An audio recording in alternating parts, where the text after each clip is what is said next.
Mayang hapon, Negros. Ini ang Digicast Negros X. Ang nagapanguna nga napulo ka mga balita sa isla sa Negros ang amo ni gadulong sa inyo. Update niyo kami via Facebook, YouTube, kag sa Kika Channel 11. Kag sumo mabatian niyo kami live sa FM station nga 91.1 FMR Bacolod. Kag yan ang top 10 nga mga balita sa Negros subong nga adlaw. Councilor Vladi Gonzales nagsilingan naging patas ang alkalde sa pagpauntat sa iya pagtampok sang duta sa barangay Banago. Isa patay, 3 pilason matapos naging aradong santrak ang isa kabalay sa Isabela. Negros Occidental PNP usisaon kung sino ang mga tagiya sa mga salakyan nga nagaparking sa gwa sa ilang headquarters. Pag-dismiss ang election protest, ginapaabot ni Mayor Abby Benitez. Kag sa good vibes, pinakauna nga Lander Superstore sa Western Visayas, magabukas sa the Upper East sa Bacolod City. Inatanan sa Digicast Negros X. Sa number 10,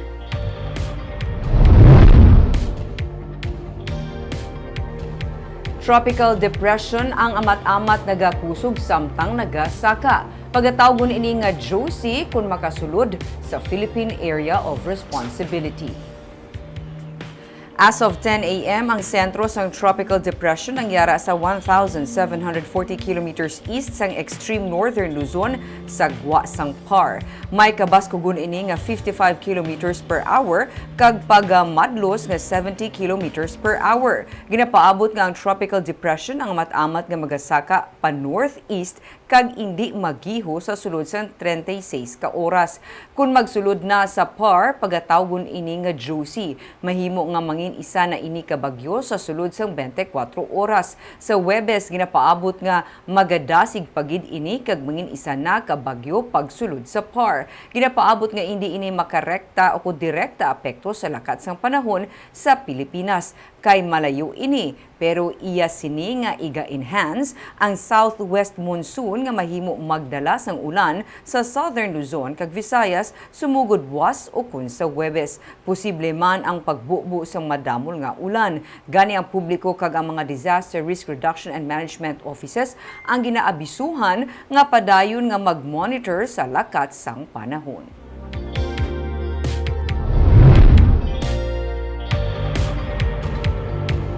Sa number 9, dismissal sa election protest ginapaabot na nga daan ni Bacolod City Mayor Abby Benitez. Niyag sa karon nga ihatag ang iya nga atensyon sa pagpanghimanwa. Nagapati si Mayor Abby Benitez nga ang election protest ang ginagipasaka batok sa iya ang hindi na dapat seryosohon. Ang mga iya naman ginapaabot ang pag-dismiss sa Commission on Election 2nd Division sa election protest kag gin-file ni anay Bacolod City Mayor Evelio Bingularia nga iya naging kasumpong sa tinalikdan nga May 9, 2022 national kag local elections.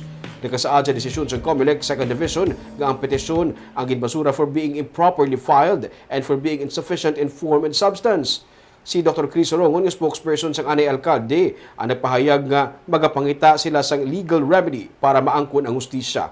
Pero para sa alkalde, malapit na lang ang 2025 elections gani mas nagakaangay nga tagaan na lang atensyon ang maayo nga panghimanwa para sa syudad. Kung mag-appeal pag sila din eh. So nila na legal remedies. Wala na sila mayo himuon.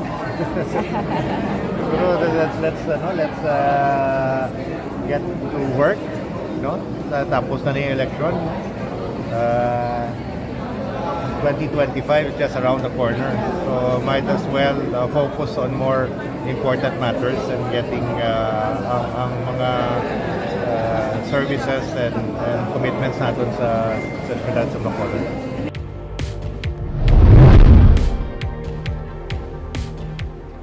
Sa number 8, nahumana ang bidding para sa slaughterhouse nga pagatukuron sa banwa sang hinubaan kag Kawayan.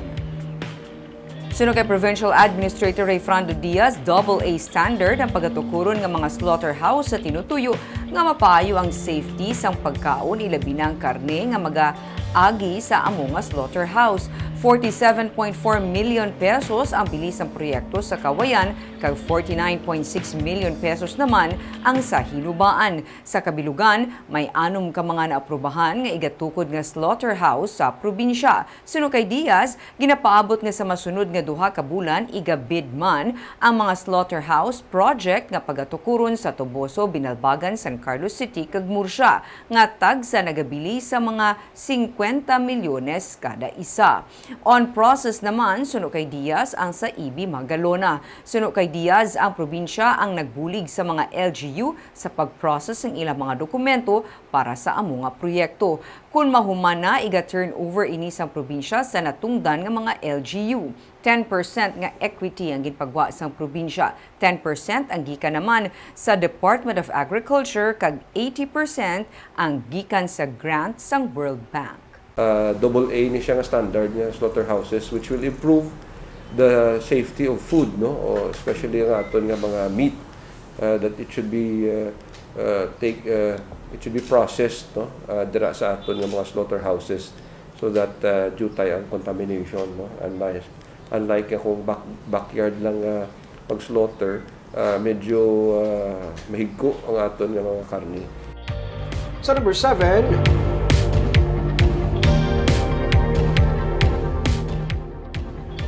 Negros Occidental Police Provincial Office pagatutukan ang mga salakyan kag kung sino ang mga tag-iya sini nga nagaparking lang sa gwa sa ilang headquarters. Amo sini masami ang sitwasyon kada aga sa gwa sa Negros Occidental Police Provincial Office Headquarters sa Burgos Extension sa Bacolod City. May mga salakyan nga nagaparking sa piyak kakilid sang highway nga isa ka traffic violation. Kung peak hours, nagalabot sa ospital ang pilahay sa mga salakyan. Sunod sa kay NOCPO spokesperson Police Lieutenant Judices Catalogo, nagmando ng Deputy Chief for Operations ang NOCPO nga usisaon kung sino ang mga tag-iya sa mga nagaparking ng mga salakyan kag kun mayara sa mga pulis nga nagaparking. Sila ang pangsawayon bangod hindi dapat nga parkingan ang kilid sang highway. Kung parayon pa sunod sa kay Catalogo, ang pagpark sa mga pulis sa highway, sila makig-angot sa bitaw ag TMU, agud maisuwan sang ticket ang ini nga mga pulis. Madako man ang parking area sa sulod sa headquarters sunod sa kay Catalogo, gani wala sang rason nga asagwa maparking ang mga pulis. Pila sa mga nagapark sa gwa ang mga sibilyan man sunod sa kay Catalogo nga nagaproseso sa sulod sang NOCPO. Gani ila man ini nga warningan kag sila makig-angot man sa bitaw agud mabutangan sang traffic enforcer kung kinahanglan.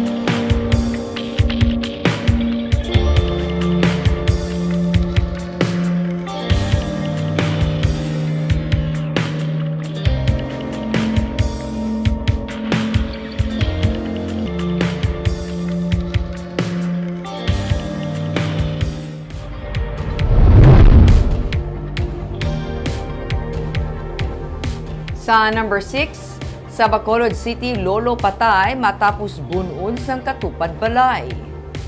Patay 60 anyos nga si Edward Tornia matapos inigin buno sang kabilya sang iya tupad balay kagabi sa Purok 5, Barangay Takuling sa Bacolod. Sa investigasyon sa Police Station 6, ang biktima nga isa ka PWD ang nagalantaw sang TV sa iya sini nga kwarto sa ila balay sang hinali magsulod ang sospek nga ginaalegar may diferensya sa paminsaron. Gulpi na lang sunod sa pulis ginbuno sang sospek sa mata kag sa iban pa nga bahin sang lawas si Tornia gamit ang kabilya. Patay na sa mag-abot sa ospital ang lolo. Naaresto man sa kapulisan ang suspect. Daan nga dumot amo sa karon ang ginalantaw nga motibo sa PNP sa pagpatay sa kay Tornia.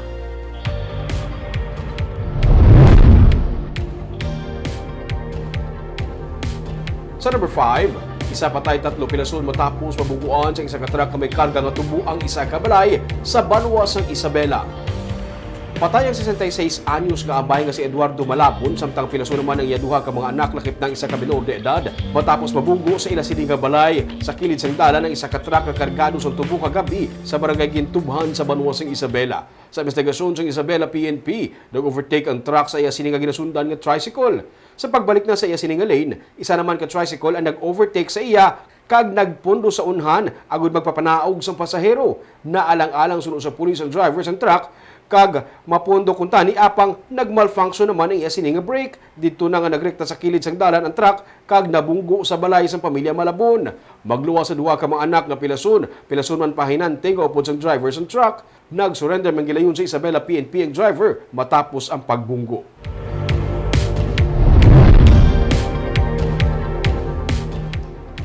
Sa number 4, duha ka rabies cases na na-record sa Provincial Veterinary Office sa bulan sang Agosto.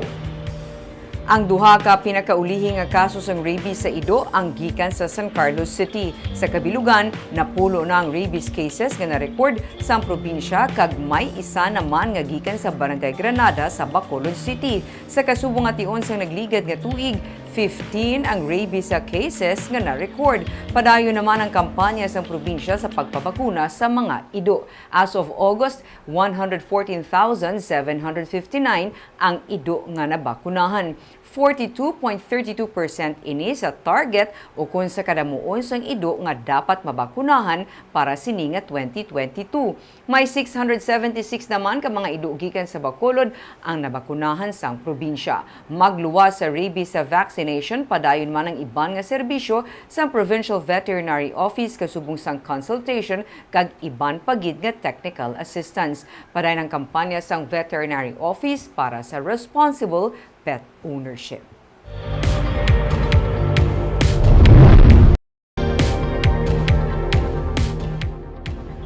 Sa number 3, subugod bulan sa Disyembre, posible pwede na makaproseso sa mga dokumento sa mga government offices mismo sa sulod sa mall pinagi sa Bacolod Express Services Office.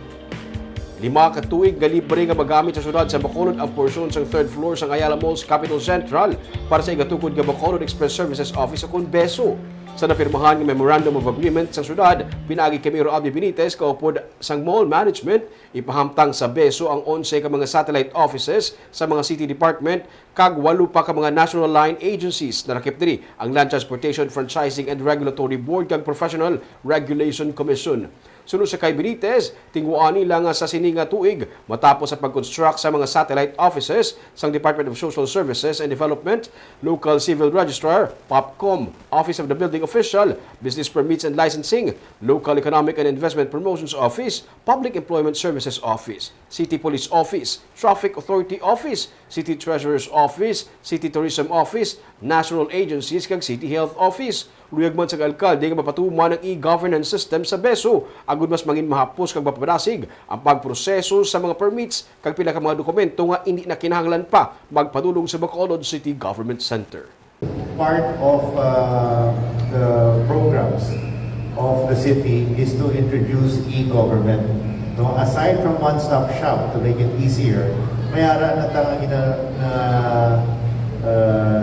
intend to be launched our e-government platform where everybody can now do government transaction through their cell phone. No?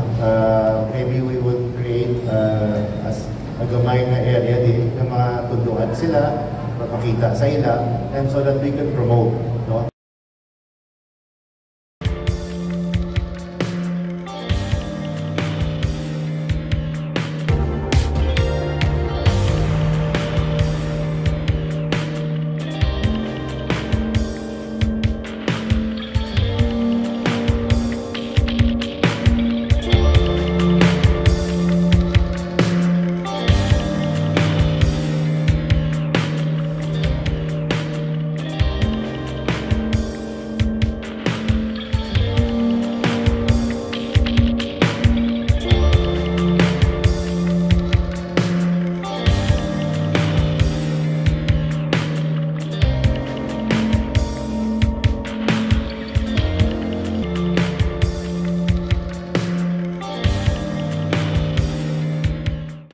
Sa number 2,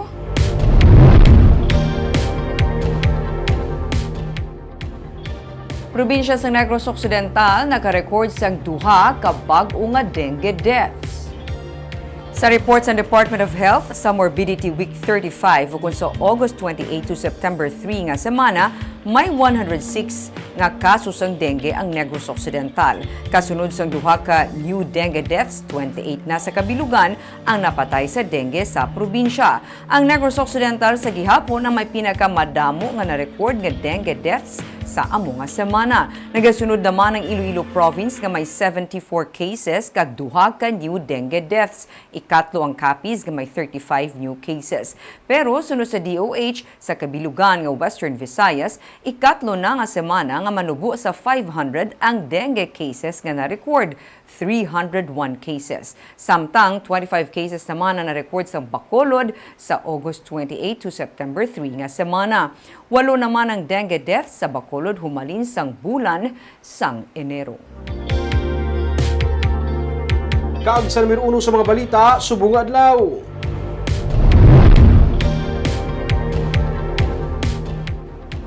Ginabi-abi ni Bacolod City Councilor Vladimir Gonzales ang pagpauntat sa syudad sa Air Recovery Project sa Barangay Banago. Nag-inhibit man siya sa iya kaugalingon sa ginapatigayon ng public hearing. May report si Nico Delfin. Status quo anay o kung untaton anay ang tanan, ini ang ginmando ni Mayor Albi Benitez sa pagserbis ng syudad sang cease and desist order para sa recovery project ng kumpanya ni Councilor Vladimir Gonzales sa Purok Bayanihan sa Barangay Banago sa Bacolod. Suno sa alkalde, luyag man nila nga mapatod kung sarang sa gihapon, ma-restore sang Home Invest Ventures Incorporated, nga isa sa mga ginapanag-iyahan niya kumpanya sang konsihal ang naabab na nga duta nga porsyon sa iya propiedad sa kilid sang baybay. It is a question of whether he can restore that property hold in abeyance na yung tanan ng ihoda. So this DO mayor was issued because of the clamor of the people against the project? Well, it's not just the clamor, it's finding out what is the rights of the property owner para mabalan naman. Kaya i-reverse kung mambal man ng DNR or competent agency to say he has the right to restore, then we'll also protect the rights of that individual or that corporation. Nagapati naman si Gonzales nga nangin patas lang ang alkalde sa pag-issue sang CDO nga iya ginaabi-abi. Pero sa gihapon nagapanindugan siya nga bilang tag-iya may kinamatarong siya sa paghikot sa mga tikang para ma-restore ang iya propiedad. Pinaagi man sa mga permit nga iya na comply kagikan sa mga natungdan nga ahensya. And with that, I respect the good mayor. Naging pauntat po gid. Hindi ko yung magsay. In fact, maskin ara pa, even if may ara ko legal documents, hindi ko yung mag-insist who am I, no? Kahit kabataan lang kita sa aton amay sa syudad. And I go for that. Sa nagligad lang nga si Mana, nangin mainit man ang paglinalisay sa tunga sang konsehal, mga barangay opisyales kag mga residente nga nagareklamo batok sa recovery project kag sa ginaplano nga reclamation project sa coastline sang Barangay Banago. So until then, DNR will certify that indeed it is our property kag ang iya boundaries and the permit that they issued, no, in our favor that was given sang January 27, 2021. Halin man ni sa ila. Sang inila nga hapon, isa man ka public hearing ang ginpatigayon sang konseho angot diri pero nagdesisyon na si Gonzales nga mag-inhibit. Siyang magahulat na lamang sa mga desisyon sang alkalde base man sa resulta sang inspection kag survey nga natala na ipatuman sang Department of Environment and Natural Resources Office. Nico Delfin para sa Digicast Negros.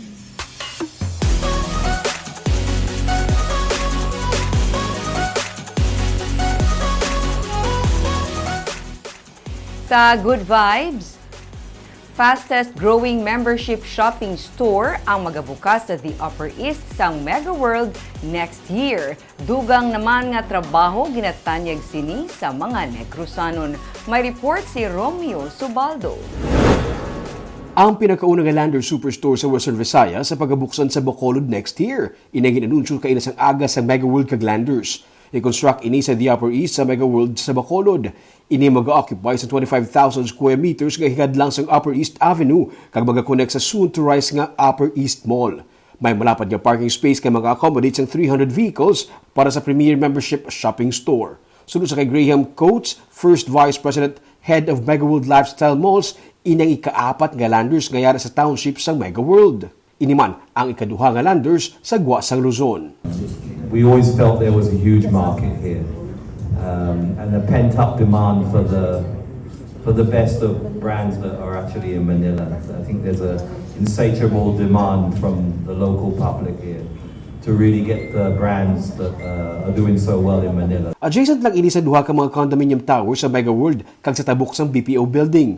Sa construction period, 300 to 400 ka mga locals ang matagaan sa trabaho sulod sa Chief Operating Officer sang Landers nga si Peter Lucman kag dugang pagid pagkatapos sa construction. 6 ka bulan na construction sa superstore nga ginapaabot magabukas sa March 2023. Landers also, during the construction time, we will hire a lot of people, maybe around 300 to 400 people. And when we open the store, we will also hire locally up to 300 people also to run the store. Right? So it's very excited. Like what Graham just said, this is the fourth store working with Mega World. Sunod naman sa kay Harold Geronimo, Vice President kag Head sa Public Relations and Media Affairs sa Mega World, bisan pa nga ang The Upper East ang isa sa mga venue para sa Mascara Festival 2022. Ginasigurado nila nga hindi ini makaapekto sa construction ng superstore. We have a huge 34-hectare township. So those designated areas have been cleared, and we will make sure that all of these obstructions caused by the construction will not in any way affect the flow of traffic as well as the activities of Mascara Festival in the Upper East. Masobra sa tunga sa bilyon ka pesos ang balor sa sining investment sa syudad. Dugang pa sa Mega World nga sa construction sa landers sa Upper East, mas mangin mahapos kag convenient pagid ang pag-start sa ilang mga condo units. Barb, sa kadamo sa nagkatabo sila nga part sa Bacolod, di ba 5 years from now, panong tula sa silang area na siguro, no? Tuma nagiguruming ka, pakato pa ka rin sa Doon ka business district na gid sa syudad. And of course, Ruby, mga developments like this, Yes. welcome gid yan nato. Especially kasi sa trabaho, gid Barb. Kulang sa trabaho gid sa Bacolod. Kagamay itong mga balita sa Negros subong nga adlaw. Kay man sa panahon karon importante nga maihibalo ka sa nagakatabo sa imo nga palibot. Dapat balanse kay eksakto mga impormasyon. Parahan kami nga magapangalagad sa Negrosanon. Ako si Barbara Mijares. Tugtog sa buwas, ako naman si Romeo Subaldo, mayong hapon.